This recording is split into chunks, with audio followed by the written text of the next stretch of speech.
শ্রীশিল নিতাই চাঁদের পরম অনুকম্পায় শ্রী শ্রী রাধা মুরারি মোহন জিউর অপার অনুকম্পায় পৌষের এই পরন্ত বৈকালিক সময়ে এই পরম ভাগবতীয় মধুমঙ্গল মাঙ্গলিক ভক্তিযজ্ঞের সুধাযজ্ঞের অমৃত যজ্ঞের শুভারম্ভে অস্মাদীয় পরমারাধ্য জীবন সর্বস্ব জীবন ধন প্রাতঃস্মরণীয় পরম বন্দনীয় শ্রীশিল গুরু মহারাজের রাতুল পাবন চরণারবিন্দে পরার্ধ কোটি দণ্ডবৎ প্রণতি। অহোভাগ্য জন্ম জন্মান্তরে সমার্জিত সুকৃতি সৌভাগ্য ফলে এহেন বৈষ্ণব সঙ্গ মহৎ সঙ্গে হরিকথার প্রসঙ্গ প্রাপ্ত হওয়া যায়। অতি লোভাতুর চিত্তে লোক জাগিয়ে এসেছিলাম। মঞ্চে উপবিষ্ট আছেন পরম আরাধ্য পরম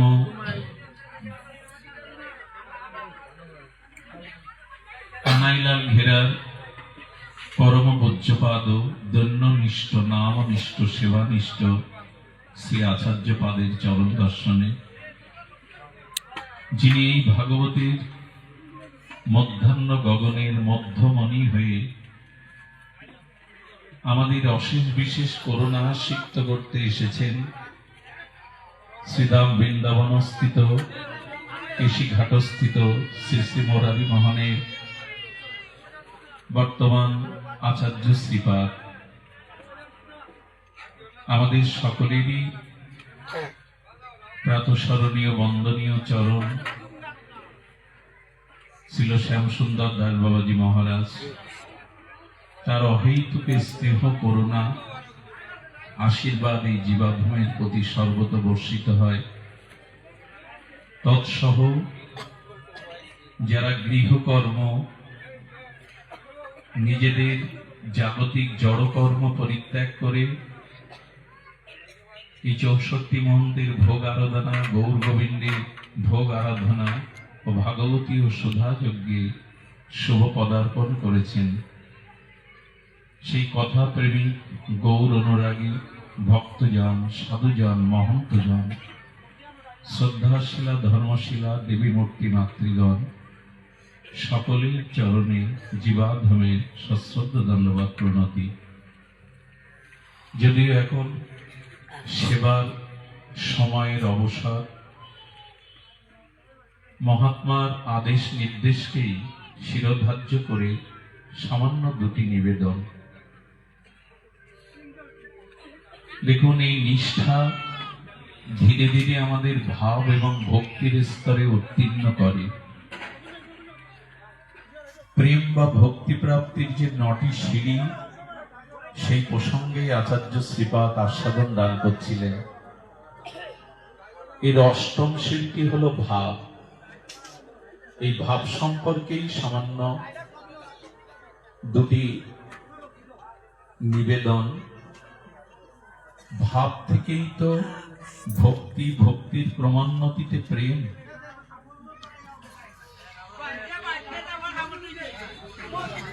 তো সেই ভাব সম্পর্কে উনি নিষ্ঠার হনুমানজির পরকষ্টা, দাস্যভক্তির পরকষ্টা হনুমানজির কথা বারবার বলছিলেন। রামচরিত মানসে একটি টিকাতে এসেছেন, হনুমানজির ভাব দেখুন, সেবা অভিলাষ দেখুন। উনি দিনের 12টা ঘন্টা রঘুপতি রাজ বলোচন রামচন্দ্রের চরণ প্রান্তে বসে চরণ সেবাই করতেন। যখন প্রভু দিবা অবসানে কনক ভবনে প্রবেশ করতেন, যেখানে জগৎ জননী জগৎমাতা মা জানকী একান্তে থাকেন, প্রভু রামচন্দ্র সন্ধ্যায় যখন কনক ভবনে প্রবেশ করতেন, হনুমানজি প্রভুর পিছনে পিছনে যেতেন। যেই কনক ভবনে প্রবেশ করতেন, রঘুপতি রামচন্দ্র বললেন, তোমার মা এবং আমি ছাড়া এখানে অন্য কারো প্রবেশ অধিকার নাই। দুজন সেবা পরিচারিকা একান্ত জানকীর দাসী এখানেই থাকতে পারে, তুমি নও। দেখুন ঠাকুর মশাই যে সেবা অভিলাষ প্রার্থনা করেছেন, হনুমানকে বাইরে রেখে রঘুপতি রামচন্দ্র কপট বন্ধ করে দিলেন। প্রভাতে সরজ স্নানে যাওয়ার সময় দুয়ার খুলেই দেখে সারা রাত হনুমান বসে বসে কেঁদেছে, রাত্রি তোমার চরণ সেবার সুযোগ পাবো না প্রভু, রাত্রিতে তোমার চরণ সেবার সুযোগ পাবো না। মা জানকী বললেন, হনুমান তুমি প্রিয় প্রভুর সব থেকে প্রিয় পাত্র, তোমার প্রভু এবং আমি একান্তে এখানে বিরাজ করি, এখানে কোনো পুরুষের অধিকার নাই, তুমি কি বোঝো না? হনুমান সরজের তীরে বসে কাঁদেন, তোমার সেবা বঞ্চিত হব। সেবা ছাড়া তো আমাদের গৌড়ীয় বৈষ্ণবের অন্য কোনো মহিমা নাই। সেবাই প্রেম, সেবাই ধর্ম, সেবাই একমাত্র কর্তব্য। সরজিতে এই রাত্রিকালীন প্রভুর চরণ সেবা না করতে পেরে বিরহে রোদন করেন হনুমান।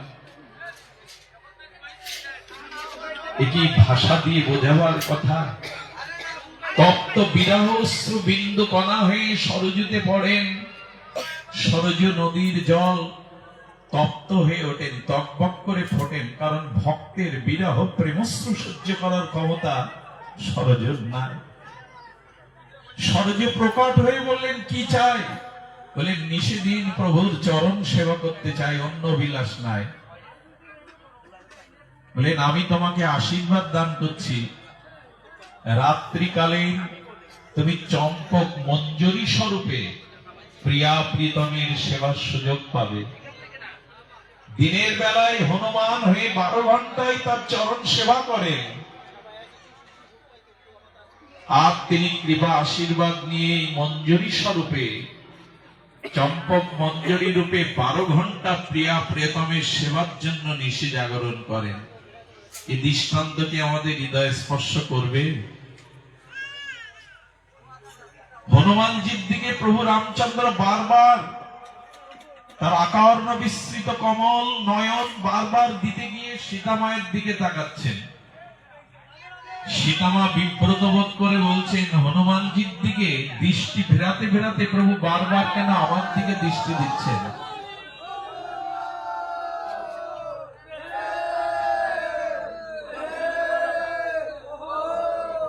হনুমানজির দিকে দৃষ্টি প্রভু দিতে পারছেন না, বারবার তার নয়ন মা সীতার দিকে বারবার ফিরে যাচ্ছে।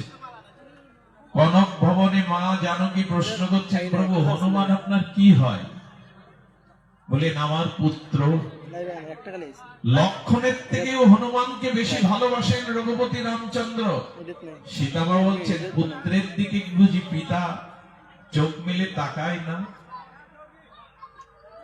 কি উত্তর দিয়েছিলেন জানেন? কোন হৃদয় স্পর্শী প্রভুর এই উক্তি। প্রভু বলেছিলেন, জানকী তবে শোনো, কেন বারবার দৃষ্টি হনুমানের মুখবদন চাইতে গিয়েও আমি তার দিকে দৃষ্টি দিতে পারছি না? কারণ কি জানো? আজ বিভীষণ হনুমানের সঙ্গ লাভে আমার চরণ পেয়ে লঙ্কার রাজাধিপতি আর লঙ্কার রাজ সিংহাসনে আসীন। সুগ্রীবের সাথে পরিচয় হনুমানই করে দিয়েছিল আমার। সেই সুগ্রীব আজ কিষ্কিন্ধার নৃপতি রাজা, আর তোমাকে উদ্ধারে অযোধ্যার সিংহাসনে যে তুমি আমার পাশে আসন আছো, এ সর্বাগ্যে সেবা ত্যাগ হলো হনুমানজি। বলে, তাতে তার দিকে আরো চাইবে। বলে, সবাই রাজ্য নিল, পথ নিল, কিন্তু হনুমান আমার চরণ সেবা ছাড়া আমার কাছে কিছু চাইনি। হনুমানকে আজ পর্যন্ত আমি কিছু দিতে পারিনি, তার সেবাই নিয়েছি। তবে কেন ওর দিকে চাইছেন না? চাইছি না এই জন্য হনুমানের কাছে আমি ঋণী। জানো কি, আমার ভক্তকে আমি শাস্তি স্বরূপ সালোক্য সাজিজ্য সমীপ্য দিতে যাই, কিন্তু বারবার ভক্ত এই একই কথাই নিবেদন করে, দিও মানান্না গৃহ্ণন্তি বিনা মৎ সেবনং বিনা। প্রভু তোমার চরণ সেবা ছাড়া যে আর কিছু চাই না। জানো কি, ঋণগ্রস্ত ব্যক্তি মহাজনের দিকে চোখে চোখে চাইতে পারে না। হনুমানের কাছে আমি ঋণী। আমি তাকে কিছুই দিতে পারিনি জীবনে, কিন্তু আমার চরণ সেবা ছাড়া, নিষ্ঠা ছাড়া অন্য কিছু চাইনি। তাই ওর চোখের দিকে চাইতেও আমার লজ্জা হয়। তাকে তো কিছু দিতে পারলাম না, তাই তার দিকে আমি চাইতে পারি না। এই যে সেবা, এই বৈষ্ণব সেবা ছাড়া কে নিস্তার পেয়েছে? আসুন ঠাকুর মহাশয়ের একটি পদ উচ্চারণ করেই আমি আমার দুটি কথা বিশ্রাম করি। নিভৃত নিকুঞ্জে যাইয়া সাষ্টাঙ্গ প্রণত হইয়া ডাকিব হারাদানাথ বলি। এই ভাব জাগে তো আমাদের মনে? শ্রী গুরুদেবের চরণাশ্রয় করেছি, রাজমার্গের ভজন পেয়েছি, এহেন মহতের সান্নিধ্য, তাদের করুণার দৃষ্টি পেয়েও কি হলো?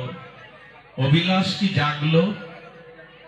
কবে সেই নিভৃত নিকুঞ্জে গিয়ে সাষ্টাঙ্গে প্রণত হয়ে হা রাধানাথ বলে ডাকবো? ওই এই অভিলাষ তো মনে জাগে না? খেয়ে পরে হেসে হাসিয়ে সংসারে তো দিনগুলো ভালোই যাচ্ছে। আর কবে নিতাইয়ের করুণা হবে? আর কবে সেবা ভাবনা জাগবে? ভগবান শঙ্কর মাতা পার্বতীকে বলেছিলেন, তস্মাৎ পরতরং দেবী তদীয় নাম সমাশ্চনাম। কৃষ্ণ সেবা বিষ্ণু সেবার থেকে বড় বৈষ্ণব সেবা। এই সেবার মাধ্যমে নিষ্ঠা, রুচি, ভাব এবং ভক্তির ক্রমান্বয়ে শ্রদ্ধা, ভক্তি, প্রেম আসবে। মনে পড়ে বিহারীজিকে প্রকট করেছিলেন স্বামী হরিদাস। বিকাল 4টের সময় যমুনার বালিতে গিয়ে পদ্মাসনে বসতেন। ওই 1 ঘন্টা তিনি নিভৃত নিকুঞ্জে আর মঞ্জরি স্বরূপে ঠাকুরানীর সেবায় নিবেদিত আত্মা হতেন। একদিনের লীলাতে তিনি স্মরণ করছেন প্রিয়া প্রিয়তম শ্যাম সেবা। তারা রং নিয়ে খেলছেন। হোলির রং নিয়ে খেলতে খেলতে প্রিয়া প্রীতম বলছে, যে যার অঙ্গকে ভিজিয়ে দিতে পারবে, এই রঙে স্নাত সিক্ত করতে পারবে, সেই জিতে যাবে। আমাদের স্বামী হরিদাস ললিতাজির আবেশ, ললিতাজি স্বামী হরিদাসজি হয়ে এসেছেন। তাই ঠাকুরানী প্রেমময়ী লাদিনী অধীশ্বরীর পেছনে দাঁড়িয়ে আর পিচকারিতে রং যোজনা করছেন, সংযোগ করছেন ললিতা। হঠাৎ শ্যামসুন্দরকে ভিজিয়ে দিয়েছেন তার প্রেমময় শ্যামলকান্তি অঙ্গকে। যখন রাধারানীর অঙ্গেও রং ছুড়ে দিয়েছেন শ্যামসুন্দর, ওই ভাব রাজ্যের ভাবযোগ্য দেহে এই লীলাতে রত হয়েছেন স্বামী হরিদাস। কাছে কিছু প্রিয় ভক্তরা যমুনার তীরে পদ্মাসনে ব্রজ ধূলিকণায় বালুকণায় বসে বসে এই নিভৃত নিকুঞ্জ মন্দিরের আর এই প্রিয়া প্রীতমের শ্যামশ্যামার লীলায় রত হয়েছেন। রাধারানী রং দিতে যাবে, কিন্তু রাধারানীর পাত্রে আর রং নাই। সেই সময় লাহোর থেকে এসেছিলেন আমাদের বাকে বিহারীকে সুগন্ধি আর অত্যন্ত প্রিয় সুগন্ধি সারা জীবনের তার কষ্টার্জিত অর্থ দিয়ে সেই সময় এক মাটির পাত্রে তিনি সুগন্ধি এসেছিলেন, আর প্রীতমকে তিনি এই সুগন্ধি দান করবেন। বাকে বিহারীকে কি দিয়ে আনন্দ দেবেন? এক সঙ্গীত দিয়ে, এক সুগন্ধি দিয়ে, আর এক হলো সেবা দিয়ে, 56 ব্যঞ্জন ভোগ আরাধনা দিয়ে উনি সুগন্ধি এনেছেন। আর ললিতা সখী রূপে স্বামী হরিদাসজির কাছে রাধারানী বলছেন, রং কোথায়, রং কোথায়? আর উনি মাথায় করে স্বামী হরিদাসের পাশে যেই সেই ঘরটা রেখেছেন সুগন্ধির, ওইটা বালুতে ঢেলে দিয়েছেন। বালুতেই কি ঢাললেন? সেই প্রেম লীলার মধ্যে রাধারানীর পিস্কারির মধ্যে দিয়ে দিলেন ললিতা সখী।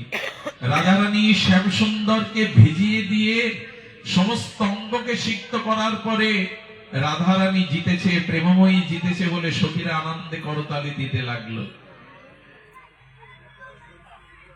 এই লীলা বিশ্রাম দিয়ে যখন চোখ খুলেছেন, তখন যিনি লাহোর থেকে এই সুগন্ধির ভাণ্ড এনেছিলেন তিনি বললেন, বৃথা গেল।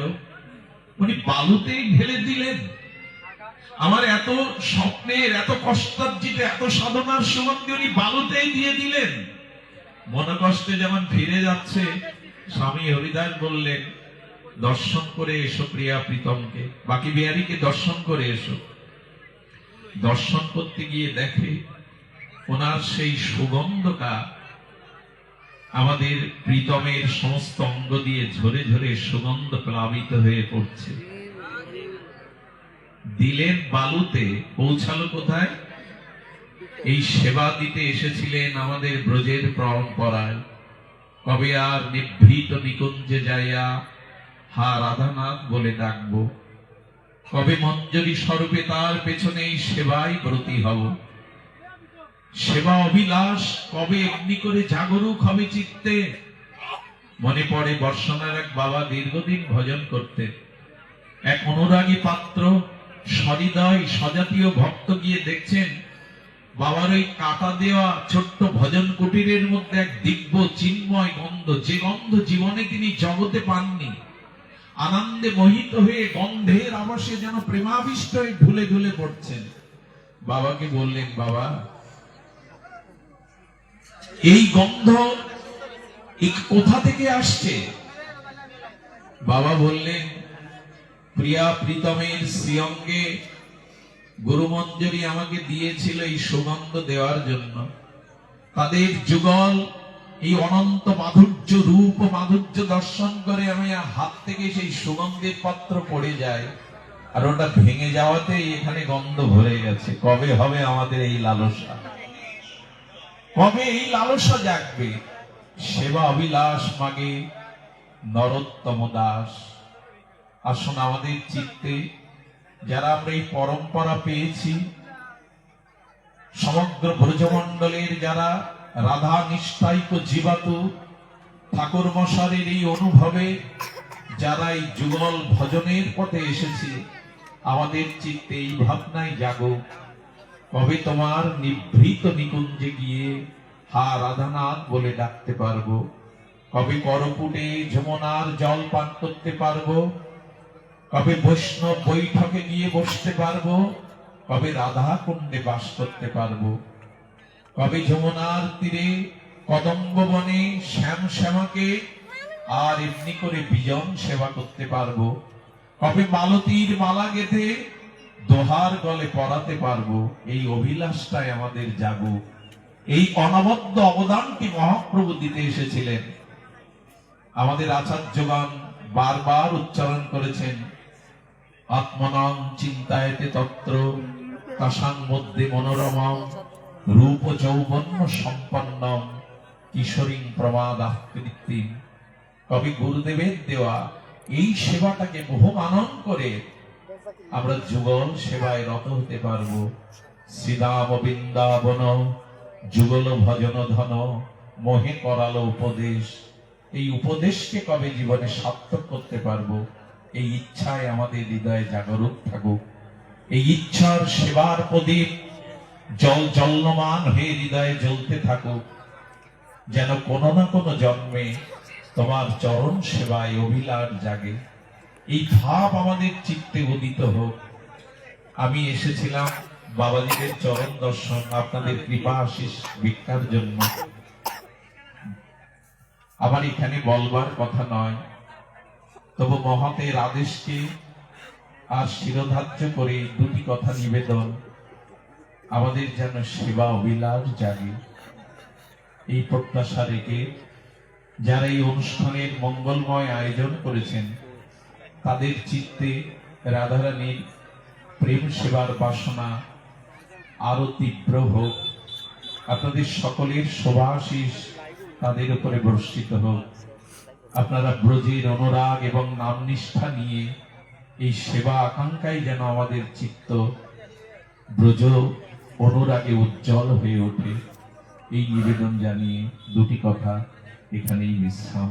শ্রী গুরু প্রেমানন্দে গৌর হরি বল। জয় শ্রীরাম।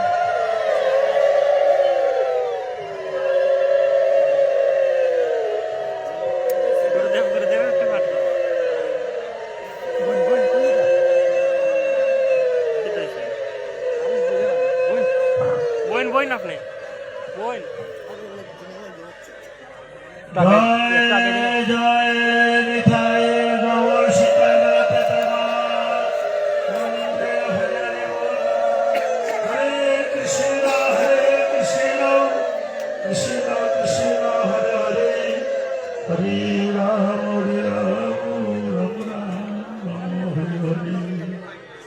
অখণ্ড মণ্ডলকারং দত্তং জ্ঞান চরাচরং তৎপদং দর্শিতং যেন তস্मै শ্রী গুরুবে নমঃ। জ্ঞানাতিমঞ্জস্য জ্ঞানং জ্ঞানং জলাকয়া তস্কুর্মিতু তস্मै শ্রী গুরুবে নমঃ। গুরুদেব গুরু ব্রহ্মা গুরু বিষ্ণু গুরুদেব মহেশ্বর গুরুদেব পরব্রহ্ম তস্मै শ্রী গুরুবে নমঃ। গুরুবে গৌরচন্দ্র রাধিকায় তদালয়ে কৃষ্ণভক্তে তদ্ভক্তায় নমো নমঃ। কৃষ্ণ করুণা সিন্ধু দীনবন্ধু জগতে পতে গোপেশ গোপিকা কান্ত রাধাকান্ত নমস্তুতে। তত্ত্বকাঞ্চন গৌরাঙ্গী রাধে বৃন্দাবনেশ্বরী বিশ্ববানুসুতে দেবী তাং নমামি হরিপ্রিয়ে। বাঞ্ছা কল্পতরুশ্চ অবচর পতিতানাং পাপিনেভ্য বৈষ্ণবেভ্যো নমো নমঃ। উপস্থিত এখানে আসে গোপালপুর গণেশ আমাদের গুরু মহারাজ বৃন্দাবনের রাজ বাবাজি শ্যামসুন্দর আচার্য শ্যামসুন্দর মহান্ত আজ উপস্থিত। এখানে এসে ভাগবত রত্ন বিল্লমহারাজ ভাগবত হরিভক্ত প্রারসিনী আজকে আমি বৃন্দাবন সংস্থকে ধন্যবাদ জানাই, ভাগবত অত্যধিক শ্রদ্ধা জানাই, যারা পিতৃবন্ধে মাতৃ সময় জানাই, সাধুগুরু বৈষ্ণব যারা উপস্থিত আছেন সবাইকে আমার আন্তরিক শ্রদ্ধা জানাই। আজকে এখানে যে ভাগবতের গুরু মহারাজের আগমনে যে আজকে একটা প্রেমের বাজার বসল, যে আয়োজন করিয়াছেন, এই যে আজকে প্রেমের বাজার, এই বাজার সার্থক সুন্দর সফল। আমাদের জীবন ধন্য। এখানে বৈষ্ণব দর্শনে সাধু দর্শনে গঙ্গা স্থানের পর লাভ হয়ে আমাদের সবাইকে আমাদের বৈষ্ণব জীবন আজকে ধন্য। আমরা সেই ভগবানের কাছে প্রার্থনা জানাই, সবাই প্রার্থনা জানাই, এই যে একটা আজকে সাধু সঙ্গে প্রেমের বসল, তারা যেন প্রতি বছর এইভাবে আমরা সাধুর সঙ্গে প্রেমের বসাইতে পারি এবং জীবন ধন্য হইতে পারে। যে আয়োজন করিয়াছে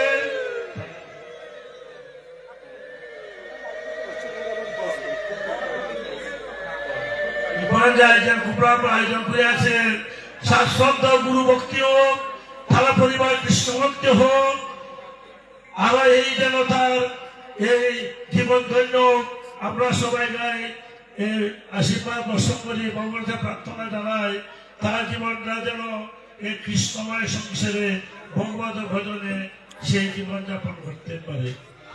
আচ্ছা, আমার এখানে গুরু মহারাজের যে অমৃতবাণী দিয়েছেন, আমার বাংলা বিলম্ব যেমন বলে দিয়েছেন, আমরা আজকে যে আসন জীবন ধন্য, প্রথম কথা হচ্ছে আমাদের শ্রদ্ধাবান লভতে জ্ঞানং তৎপরং শান্তি ধন্য জ্ঞান লব্ধ পরং শান্তি ছিল না দৈত্য। আমাদের উপাসনা প্রথম হইল শ্রদ্ধা।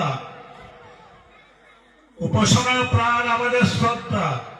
শাস্ত্র বাক্য, গুরু বাক্য হৃদয়ে করে ঐক্য, আর না করে অন্য। রাধে রাধে। শাস্ত্র বাক্যে, বেদ বাক্যে, গুরু বাক্যে যার বিশ্বাস এবং শ্রদ্ধা হয়, তারই জ্ঞান লাভ হয় এবং ভগবানের কৃপা লাভ হয়।